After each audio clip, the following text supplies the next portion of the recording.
Looking for the perfect no-bake homemade dessert to cool you off during the warmer weather months?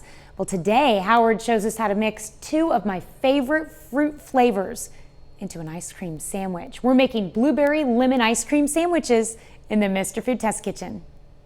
From reading your Facebook posts and comments online, I know that most of you are looking for homemade tasting desserts this time of year, even though you don't want to turn on your ovens. So with that in mind, what do you say we whip up a fresh tasting homemade ice cream bar that's irresistibly good?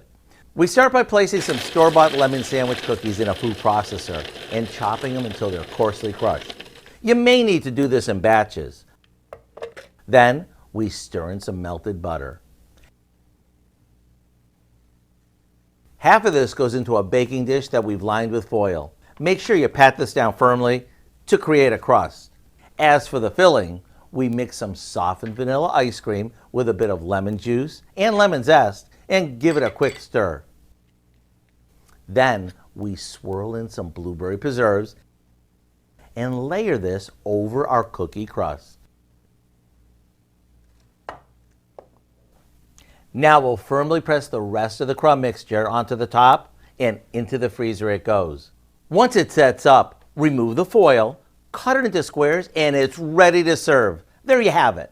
Perfect homemade ice cream sandwiches that are brimming with lemon and blueberries. To get the step-by-step recipe for our blueberry lemon ice cream sandwiches, all you have to do is visit our website. I'm Howard with Kelly in the Mr. Food Test Kitchen, where today we found a sweet no-bake way for you to say, ooh, it's so good.